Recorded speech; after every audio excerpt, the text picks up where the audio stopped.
श्री शिवाय नमस्तुभ्यम। हर हर महादेव। दोस्तों, आप सभी लोग जानते हैं कि 21 जनवरी 2025 मंगलवार को पड़ रही है माघ महीने की अष्टमी तिथि, जो बहुत ही खास है। और दोस्तों, ये वो अष्टमी तिथि है जो कि माघ महीने में मंगलवार को पड़ रही है, तो इस दिन का महत्व और भी अधिक बढ़ जाता है। और दोस्तों, इसी दिन किया जाने वाला पंडित जी द्वारा बताया गया एक लाल फूल और एक सफेद फूल वाला उपाय आप लोगों को जरूर करना चाहिए, क्योंकि दोस्तों, ये एक ऐसा उपाय है जो कि हर दिन नहीं किया जाता। माघ महीने में जो अष्टमी तिथि आती है उसी दिन किया जाता है। अगर आप लोगों ने इस उपाय को नहीं किया है या किसी कारणवश नहीं कर पाए हो तो इस दिन इस उपाय से मत चूकना। दोस्तों देखिए, ये दिन इतना खास होता है, इतना महत्वपूर्ण होता है। देखा गया है कभी कभी बड़े बड़े पूजा पाठ अनुष्ठान से जो मनोकामना पूर्ण नहीं होती है, वह माघ महीने की अष्टमी के दिन एक छोटे से उपाय करने से ही आपकी मनोकामना पूर्ण हो जाती है। और बहुत सारे लोगों ने इस उपाय को किया भी है और उनको इस उपाय को करने का फल भी जरूर मिला है। अगर आप लोग भी इस उपाय को इस अष्टमी के दिन करना चाहते हैं तो आप इस उपाय को पहले अच्छे से समझ लेना, सुन लेना, उसके बाद करना। आपको इस उपाय का फल जरूर मिलेगा, आपकी सभी मनोकामनाएं पूरी हो जाएंगी। दोस्तों, हम आपको यहां पर बता दें कि यह जो एक लाल फूल और एक सफेद फूल वाला उपाय है, ये उपाय पंडित जी ने अपनी अभी की शिव महापुराण की कथा में ही बताया है। और इस उपाय को करने से आपके घर में चाहे किसी भी प्रकार की दुख और समस्या क्यों ना चल रही हो, आपको उसका कारण भी नहीं पता है कि भाई ये समस्या किस कारण से चल रही है। उसका कुछ भी कारण हो सकता है, जैसे पितृदोष हो सकता है, काल सर्प दोष हो सकता है, या किसी भी तरह का मंगल दोष भी हो सकता है, और भी बहुत तरह के दोष होते हैं, कुछ भी हो सकता है। पर आपको इस उपाय को करने के लिए अपने दोष को पता लगाने की भी जरूरत नहीं है। आपके घर में किस कारण से इतनी दुख और परेशानी आ रही है, वह भी आपको पता लगाने की जरूरत नहीं है। बस मंगलवार की अष्टमी के दिन इस उपाय को कर लेना, क्योंकि इसी एकमात्र उपाय को करने से आपके पूरे घर परिवार में सुख और शांति हो जाएगी। आपके घर में अच्छे अच्छे काम होने लगेंगे। आपकी जो भी मनोकामना होगी वह भी धीरे धीरे करके पूर्ण होना शुरू हो जाएंगी। अब हम समझते हैं इस एक लाल फूल और एक सफेद फूल वाले उपाय को आपको करना कैसे है, किसको करना है, किस समय करना है और कैसे करना है। लेकिन उससे पहले एक प्रार्थना, अगर आप इस चैनल पर नए हैं तो आप इस वीडियो को लाइक करें, चैनल को सब्सक्राइब करें और कमेंट बॉक्स में आप अपनी राशि या अपना नाम जरूर डाल दें, क्योंकि हम राशि से जुड़ा भाग्य भी बताते हैं और भाग्य में चल रही परेशानियों को दूर करने के लिए वह आसान से आसान उपाय भी बताते हैं। तो चलिए अब हम अपने सबसे पहले उपाय की बात कर लेते हैं। देखो, उपाय बिल्कुल आसान है, बस समझने वाली बात है। ध्यान से समझिए, उसके बाद ही आप लोग जो है इस उपाय को जरूर कीजिएगा। सबसे पहली चीज हम लोग ये समझते हैं कि इस एक लाल फूल और एक सफेद फूल वाले उपाय को इस आने वाली अष्टमी के दिन किसको करना है। तो देखिए, इस उपाय को घर के सभी सदस्यों को करने की बिल्कुल भी जरूरत नहीं है। घर में से कोई एक मुख्य बड़ा सदस्य ही इस उपाय को करेगा तो उस घर परिवार के सभी सदस्यों को इस उपाय को करने का फल मिल जाएगा। पर वो बड़ा सदस्य कौन होगा, कौन व्यक्ति इस उपाय को करेगा, तो यहाँ पर देखिए हम आपको बता दें, घर की जो बड़ी माताएं बहनें होंगी, घर की बड़ी माताओं बहनों में से कोई भी एक माता बहन इस वाले उपाय को कर सकती है। अपने पूरे घर परिवार के लिए घर में सभी सदस्यों को इस उपाय को करने की जरूरत नहीं है। मात्र घर की जो बड़ी माताएं बहनें हैं, उनमें से कोई भी एक माता बहन इस वाले उपाय को करेगी तो उसके घर परिवार के पूरे सदस्यों को इस उपाय का फल मिलेगा। अगर किसी कारणवश माताएं बहनें घर में उपस्थित ना हो या वो इस उपाय को न कर रही हो, कुछ दिक्कत हो, तो भाई उस जगह पर फिर घर का कोई बड़ा व्यक्ति भी इस उपाय को कर सकता है। माताओं बहनों के कहने का मतलब ये था कि माताएं बहनें घर की लक्ष्मी होती है। जब घर की लक्ष्मी कोई उपाय करती है तो निश्चित ही भगवान शिव जी बहुत जल्दी प्रसन्न होते हैं और उपाय का फल में बहुत जल्दी और बहुत बड़ा करके भी यहां पर देते हैं। तो आप लोग ये बात समझ गए होंगे। अब हम ये बात समझते हैं इस वाले उपाय को हमें करना किस समय है।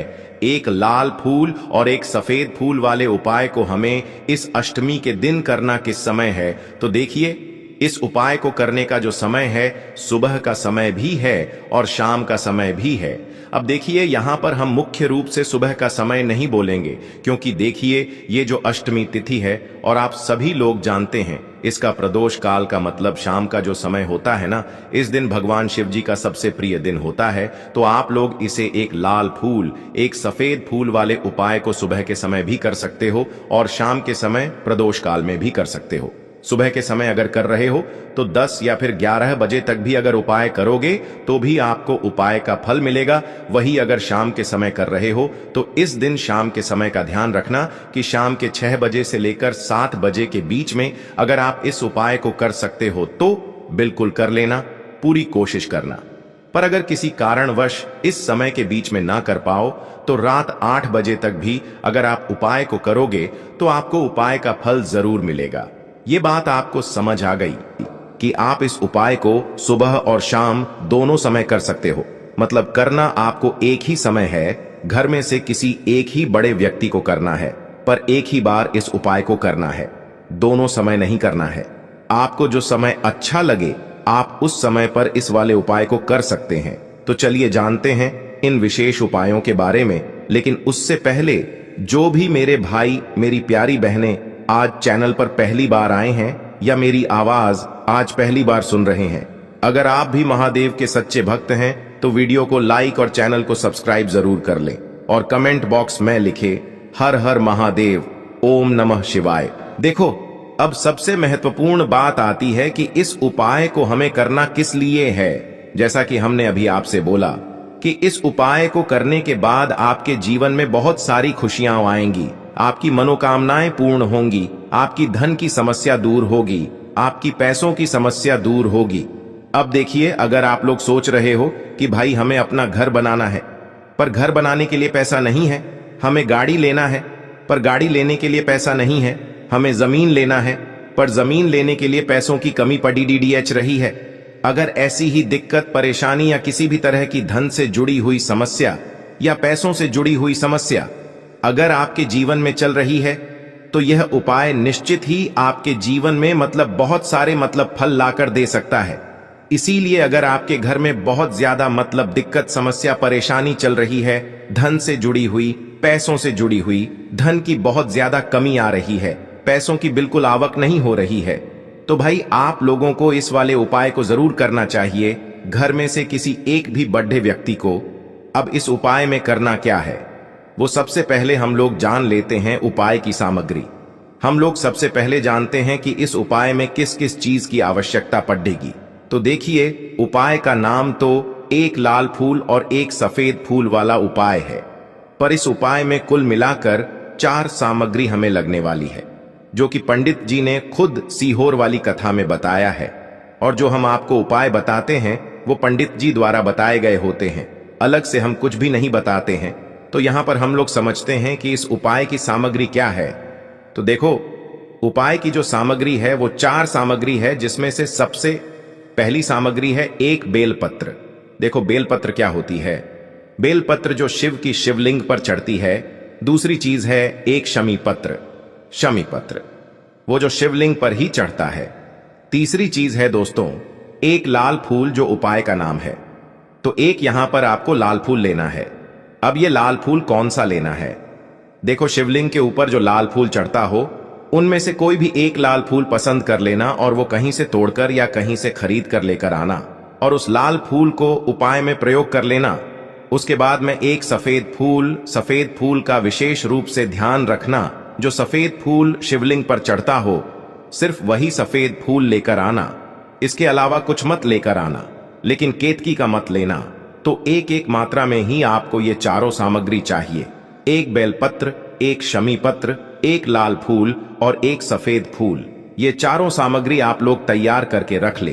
प्रदोष काल में या सुबह के समय जब भी आप इस उपाय को कर रहे हैं, जैसे ही आपके उपाय की सामग्री तैयार हो जाती है तो क्या हम सीधा उपाय को करने के लिए इन चारों सामग्री को लेकर उपाय करने के लिए जा सकते हैं? नहीं, तो यहां पर आपको इस बात का ध्यान रखना है कि हम भगवान शिव जी को प्रसन्न करने के लिए तो जा रहे हैं, हम अपनी मनोकामना को पूर्ण करवाने के लिए तो जा रहे हैं, पर हमें ये दर्शाना बिल्कुल भी नहीं है कि हम सिर्फ अपने फायदे के लिए भगवान शिव जी के मंदिर में आए हैं।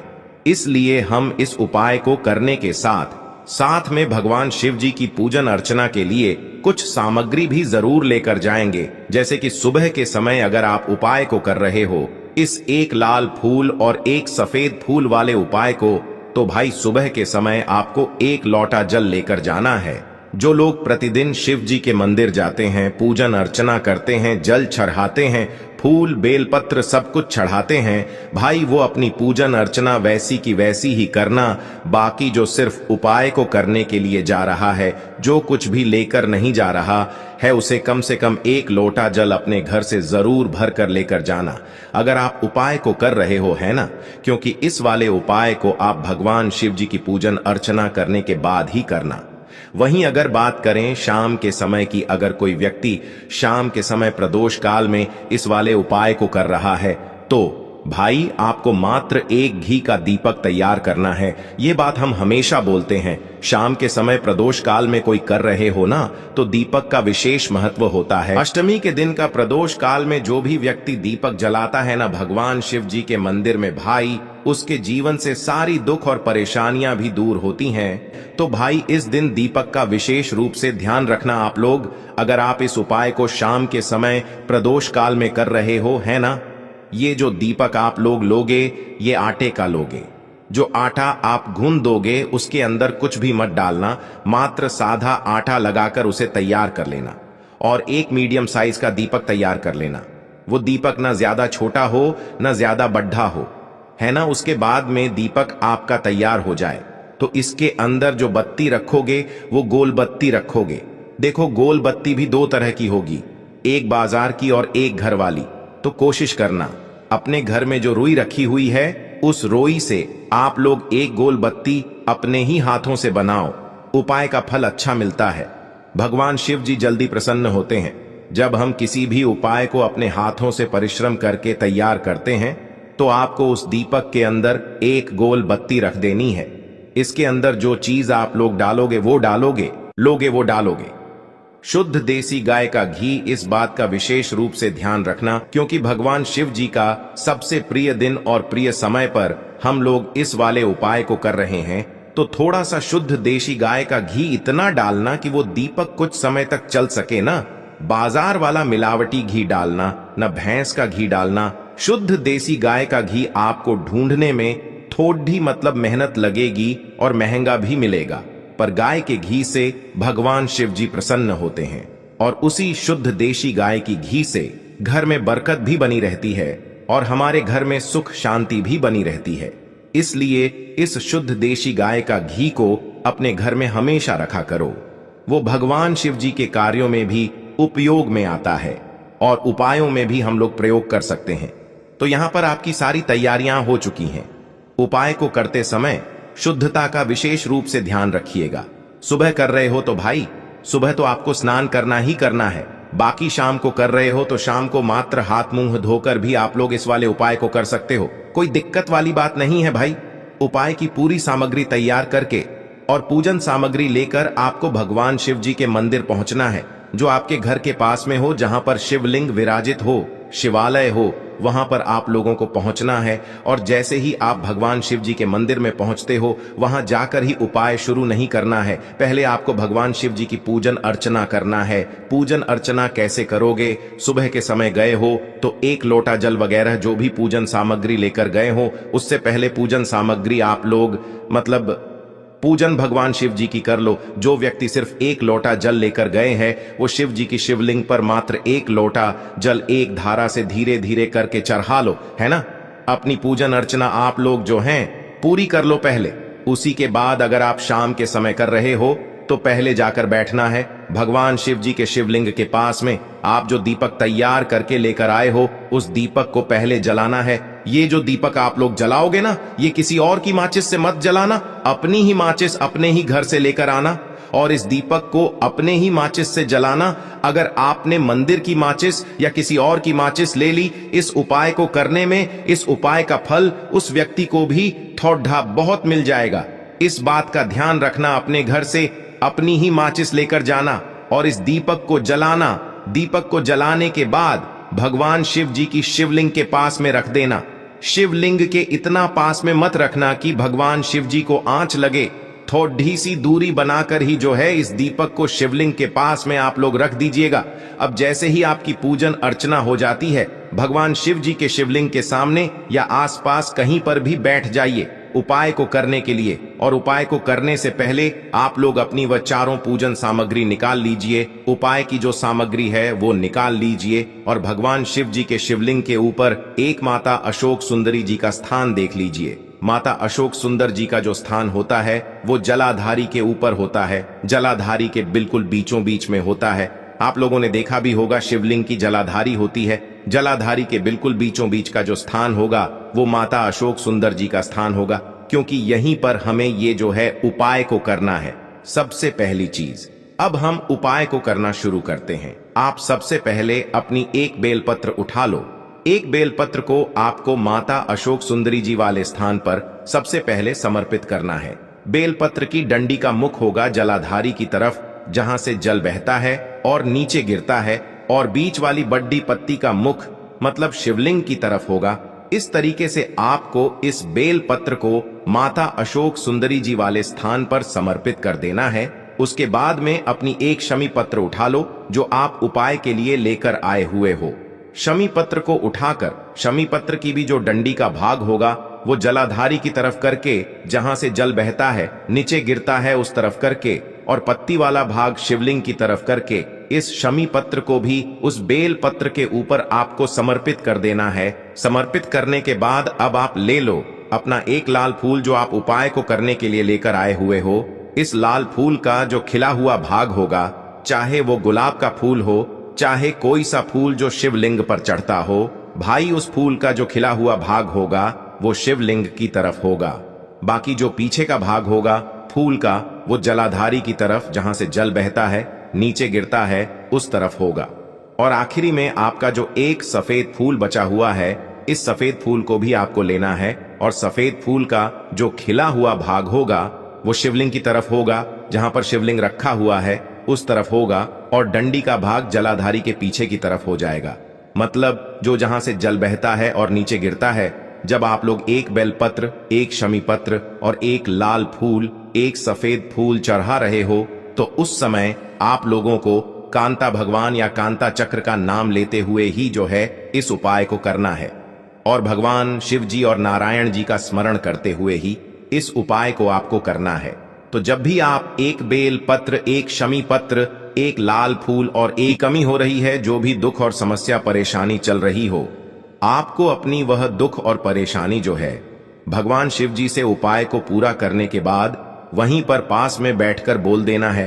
हाथ जोड़ के आंखें बंद करके अपनी परेशानी और श्री शिवाय नमस्तुभ्यम का जाप करना है। दोस्तों, आज हमने इस वीडियो में कुछ उपाय बताए हैं जो आपको करने हैं। अगर आपको वीडियो अच्छी लगी हो